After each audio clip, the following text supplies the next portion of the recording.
Le confesé a mi esposo que lo odio desde que éramos niños. Cuando era solo una niña me consideraba a mí misma como alguien perfecta, tan perfecta como alguien de esa edad podía ser. Venía de una familia de profesores, con un padre que trabajaba en un laboratorio y una madre que daba clases en la escuela a la que iba. Mis calificaciones también eran perfectas, y en más de una ocasión, los profesores compañeros de mi madre insistieron en que debía estar al menos 1 o 2 años por encima de mis compañeros. E intentaron convencerla de ponerme en una clase avanzada, pero mi madre rechazó la oferta ya que pensaba que eso podía ser demasiada presión para mí y no quería forzar las cosas. Por otro lado, mis tíos, que también eran profesores, pensaron que estaba cometiendo un error y empezaron a enseñarme a su manera para probarle a mi madre que podía manejarlo. Ellos hicieron que aprender fuera divertido y todo estaba bien. Las clases cada vez eran más fáciles, empecé a entrar a concursos de conocimiento, los cuales gané un par de veces, y mi cuadro de honor. El cual es un cuadro que tenían los profesores en la pared con los nombres de cada estudiante, estaba lleno de estrellas. Supongo que todo eso en algún momento alimentó mi ego, pero ya saben lo que dicen, no importa que tan bueno seas en algo, siempre habrá alguien que lo hará mejor. Y es ahí donde entra mi esposo, el niño más insoportable, molesto y con cara de gnomo que haya visto jamás. Ok, eso sonó exagerado, él es una buena persona, muy amable, muy guapo y lo amo mucho, pero en ese momento no, así que puedo decirlo. Recuerdo que la primera vez que lo conocí fue cuando perdí contra él en un juego de preguntas. Los profesores se habían reunido a las 2 clases del mismo año para evaluar su conocimiento y en qué aspecto podían mejorar. En ese tiempo los profesores se tomaban en serio lo de enseñar y buscaban formas prácticas de hacerlo. Se les harían preguntas a todos los estudiantes y la clase con más respuestas correctas era la ganadora. Cualquiera podía responder la pregunta, así que debían ser rápidos. Fue una derrota aplastante. Recuerdo querer llorar, no solo respondió más preguntas que yo, sino que dio detalles que ni los profesores sabían. Para colmo, a la semana siguiente lo cambiaron a mi clase ya que, siendo ambos tan listos, los profesores creían que podían fomentar la sana competencia entre nosotros. Sana competencia mangos, yo no lo quería ni ver. Fue terriblemente feo para una niña ver cómo era lentamente desplazada al segundo lugar y solo para echarle más sal a la herida nos volvimos vecinos. La casa de al lado se había puesto a la venta el año pasado y mis abuelos habían estado pensando en comprarla, pero no pudieron porque mi esposo y su familia se habían mudado primero. Solía verlo en su jardín desde mi ventana y cada vez que su pelota o algún juguete llegaba hasta mi patio, corría a encender los aspersores, hasta que en una ocasión mi mamá me descubrió y me obligó a ir a jugar con él. Era un chico agradable. ¿Conocen esa sensación de no querer a alguien y sentirte mal porque es una buena persona y no tienes motivos válidos para sentirte así? Pues me pasó. Las cosas no mejoraron cuando crecimos, pero sí hubo cambios.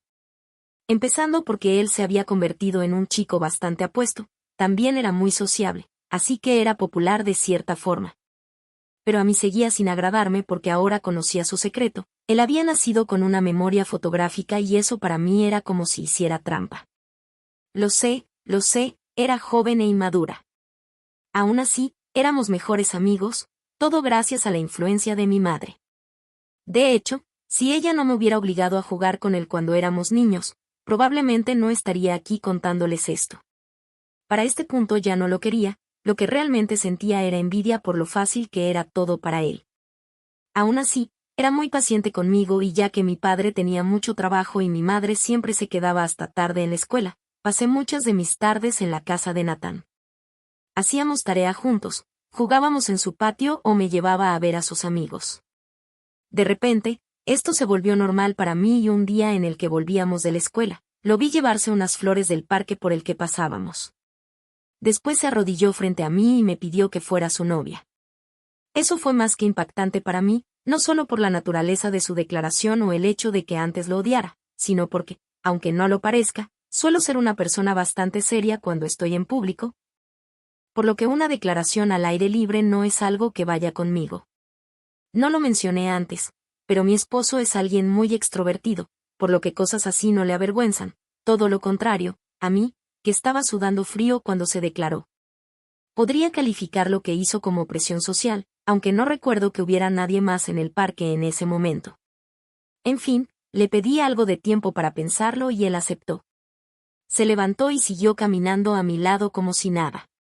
No había ninguna pizca de vergüenza en su rostro, a diferencia de mí, que estoy segura de que debí parecer un tomate maduro. Esa misma noche en casa estuve pensando detenidamente en su declaración.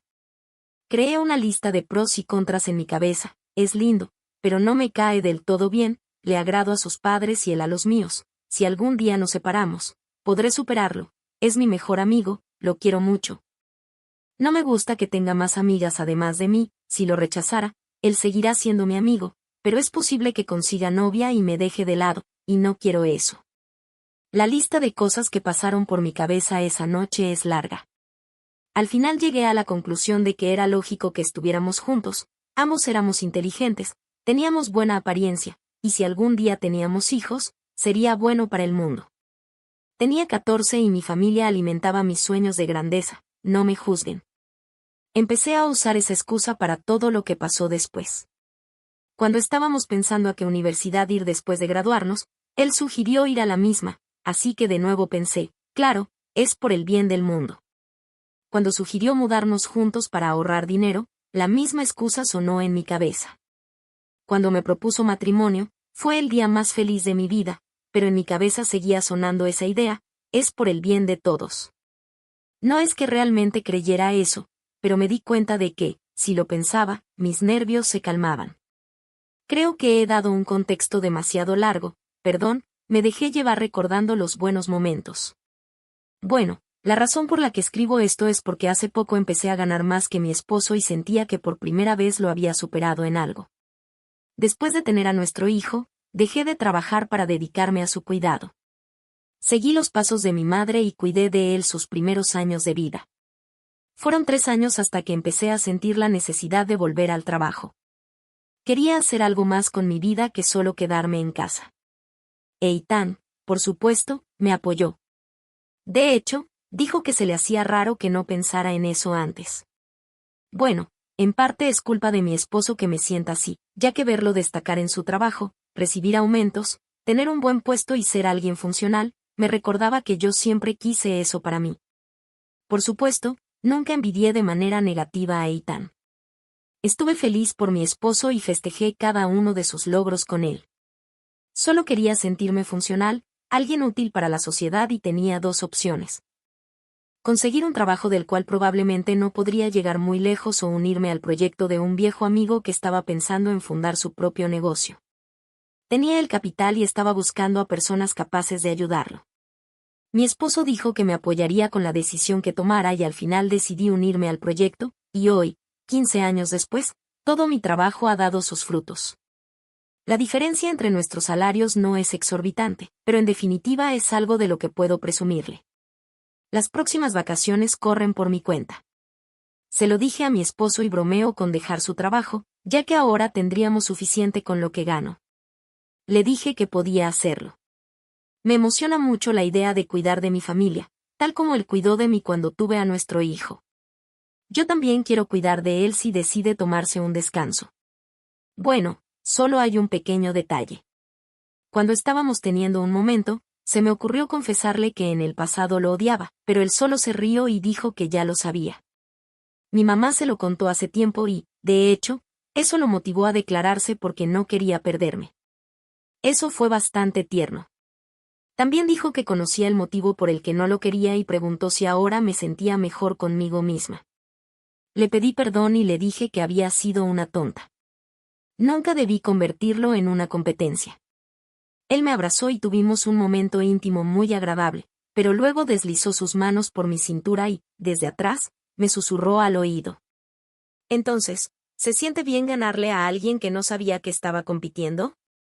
Para rematar con una pregunta, dime, ¿cuántos años te tomó? Definitivamente lo odio tanto que lo amo más que a nada.